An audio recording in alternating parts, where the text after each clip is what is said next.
Hola, hola, benvinguts un dia més al meu canal, La Mar de Llibres, un canal on parlo sobre literatura en català. Estic supercontenta perquè avui estreno un nou micro, a veure si va bé, si no, no sé què. Bueno, la cosa és que avui vinc a parlar d'un tema que m'interessa molt, que és I després del matrimoni, què? Què passa després d'aquestes novel·les que tant m'agraden llegir i tant us agraden a vosaltres, bueno, els seguidors del Vermut i tal, aquestes novel·les cottagecore, aquestes novel·les d'Arc Acadèmia, no? Aquestes novel·les victorianes, aquests superfans club que som de totes aquestes novel·les de les Bronte, de Jane Austen, que ara estan editant i reeditant en català i estic supercontenta. O sigui, ara surt Jane Austen, Orgull i Prejudici, una nova traducció en català, Viena amb el Cercle de Viena, també Proa està reeditant Gener i també editarà Cims Borrascosos. Vull dir, estic supercontenta amb això. I molts cops els meus amics em diuen: Marta, només llegeixes novel·les que em parlen i que acaben amb un matrimoni feliç, o sigui, que si seny i sentiment, que si no sé què, que si no sé quantos, i no és del tot cert. Però una pregunta que sempre he tingut ha estat: i després del matrimoni què hi ha, no? O sigui, seran feliços, s'avorriran els uns als altres, diran merda, saps? En plan,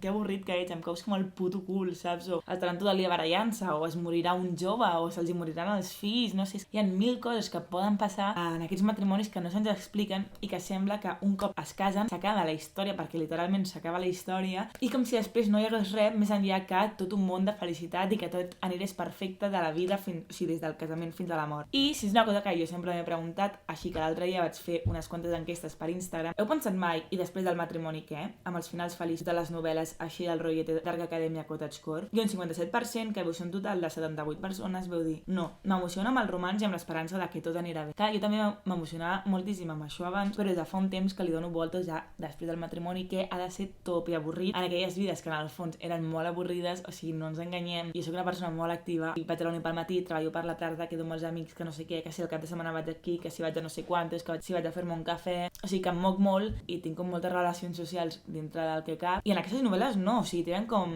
el seu grupet de veïns i fan poca cosa més. Vull dir, ha de ser una vida molt avorrida, encara que ens encanti llegir-ho i romantitzar-ho. I la segona resposta possible era: sí, sempre, segur que ha de ser avorrit estar casat per sempre més, a que un 43%, que era un total de 60 persones, veu respondre aquesta pregunta. I, a més, jo vaig parlar amb una noia que ens seguim d'Instagram des de fa temps, que es diu Mar, i em va dir això, que em vaig morir de riure, per favor, Mar. Segur que sí, en plan al·luda, que s'avorrien, diu: tot i que posats a especular, m'imagino una Elinor frustrada amb el peix bullit de l'Edward, una Marianne viu de jove amb una recaiguda del Willoughby, o una Lady Bennet amb unes banyes que no passa per la porta fins que un dia el Wickham apareix ofegat al Tàmesi, o un rotllo així una mica turbi. I és que 100%, o sigui, és que aquests després del matrimoni serien totalment així i no els pensem perquè pensem que seria com un super idíl·lic que poc té a veure amb nosaltres i que tot va superbé i visca l'amor i visca la institució del matrimoni. Així que vaig fer una segona pregunta, que era que si havíeu llegit mai algun llibre d'aquests del cànon d'Arc Acadèmia, Cottagecore, que vindria a ser tota aquesta novel·la victoriana, que no és ben bé victoriana, però ja sabeu a què em refereixo. I només un 22% veu dir que sí, que era un total de 28 persones, i 100 persones veu dir que no, que sí, que no, que finals feliços per sempre més i punt i final, i que ja estava bé per vosaltres aquests finals feliços. I per últim vaig fer una pregunta que anava de: creieu que et pots equivocar de jove i tenir un segon matrimoni molt millor que el primer? A la que 160 persones, que deu ser el 96%, va respondre òbviament. I només un 4%, que deu ser 6 persones, que em sembla molt, va respondre, com va dir l'Oreja: el amor verdadero es tan solo el primero. Que bueno, que per gust oscuros jo no tinc gens d'aquesta perspectiva, però bueno. I després vaig preguntar si coneixíeu novel·les que parlessin d'això, i una persona va endevinar de quina novel·la parlaria avui, i és la Marta, que l'heu de seguir perquè ara s'ha fet un nou canal en català, perquè ella ja era Booktuber en castellà i ara s'ha obert un canal, o sigui, el seu canal en castellà és Mares Delfín, i ara s'ha obert un canal que és La Mares de Lectures, també es diu Marta, també li agraden les Bronte. És que, hola Marta, fem un cafè, sisplau, ja, perquè hem de ser amigues. I ella va esbrinar de quin llibre parlaria avui, i en veritat volia parlar-ne de dos, volia parlar de dos llibres, però el primer ja en parlaré un altre, perquè a més hem fet el vermut literari, que era la formació d'una marquesa, que bàsicament el que volia enfocar és que la primera part podria ser autoconclusiva i que la segona part, en comptes de narrar la vida i les penúries del matrimoni, el que fa és separar físicament el matrimoni en dos espais i dos països diferents, i a partir d'aquí transcorren coses. No és el matrimoni en si, però si no m'enrotllaria molt, ja porto 6 minuts parlant, abans he gravat un altre vídeo que m'ha sortit super llarg i volia fer-lo més curt, així que parlaré de La llogatera de Wilfred Hall, que espero que en aquesta dèria victoriana que tothom està reeditant i editant i traduint i fent noves traduccions i recuperant traduccions antigues de totes aquestes 6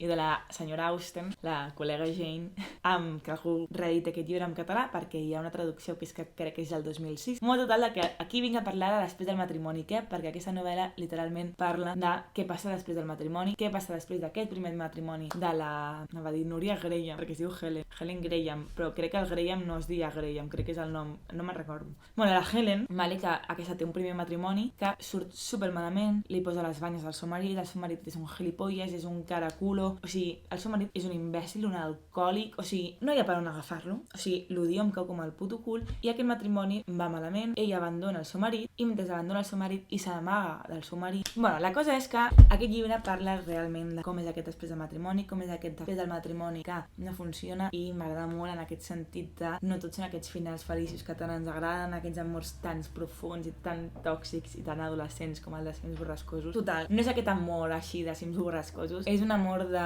o com Jenner o com Seny i Sentiment que acaba malament que acaba bé, sinó és un amor que no funciona, no és un amor real, perquè en veritat l'amor és una cosa diferent al matrimoni i l'amor ha de finalitzar amb el matrimoni, però aquest amor ha de ser diferent al del primer matrimoni. És una obra que jo crec que és una mica moralista en aquest sentit. Ara es poden anar a fer soroll al carrer.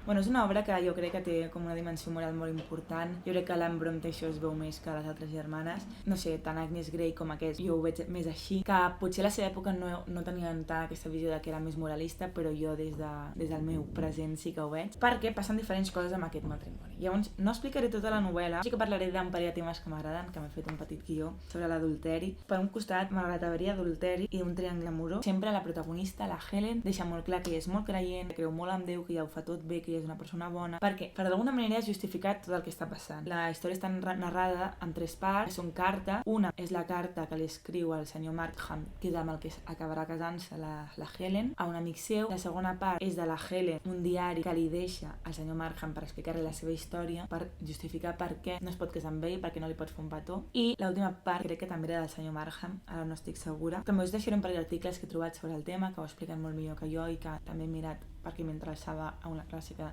estava una miqueta com dispersa i m'he posat a llegir això. I bueno, total, que quan, a part del marit de ser un gilipolles, vale, el seu marit li posa les banyes amb una amiga seva. I això es veu molt malament. O sigui, al final, els dos que es fiquen les banyes acaben sent uns desgraciats, vale? Uns desgraciats perquè ell s'acaba morint i a ella li acaben passant no sé quines merdes i acaba vivint com una desgraciada. I el fet de posar els matrimonis, ella d'alguna manera ho relaciona amb acabar com uns desgraciats. La pobra Helen pateix, però amb aquesta, no, moral cristiana, aquest patiment, ella continua cap endavant, s'escapa del seu marit, malgrat saber que és una cosa que està malament. A l'amor diferent del senyor Markham amb el que va tenir amb el seu primer marit, amb què es diferencia? El primer matrimoni va ser una casa del marit, no aquests amors ràpids, adolescents, de em vull casar, tal i qual, i sembla que tinguis com poc temps per casar-te, i no deixis que l'amor es vagi construint a poc, no? Una mica com el vídeo de Daphne i Chloe que vaig parlar, no? Que l'enamorament és tot un procés que es va fent a mesura que coneixes a la persona. Amb la Helen, en un primer moment, no coneix el que serà el seu futur marit en profunditat, la seva tieta li diu, no s'atreveix després d'explicar-li les coses de la seva tieta perquè ja la va avisar del que li passaria, i aquest és un amor que no es construeix i que per tant funciona malament. I tot això m'ho estic una mica patillant, que després algun expert dirà no ben bé volia dir això,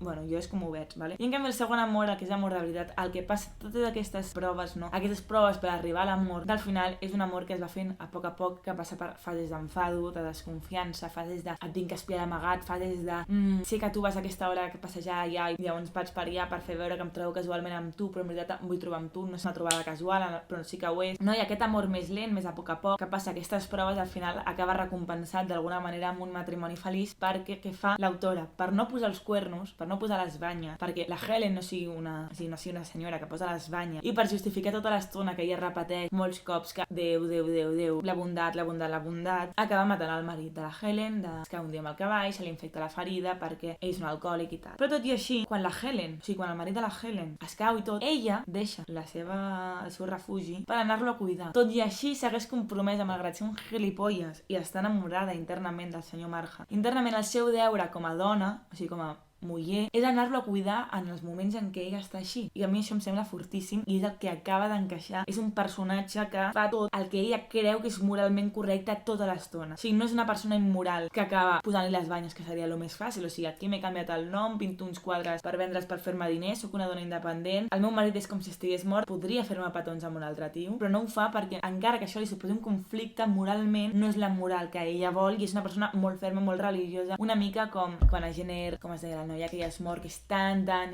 religiosa, es nota que el seu pare d'alguna manera era pastor amb aquesta religiositat, i m'agrada veure com, bueno, el que m'agrada d'aquest llibre és aquest després del matrimoni, aquest és una merda, aquests conflictes que poden haver-hi. La vida no sempre és un camp de roses en el matrimoni, en què el matrimoni és perfecte, sinó que poden passar aquestes coses, que a aquesta època ja es tractaven aquests temes, que no sempre són coses d'amor que funcionen superbé, sinó que realment doncs, poden ser una putada i són molts cops una putada. Això, en aquest triangle amorós hi ha aquesta solució de qui peca i qui no peca, no?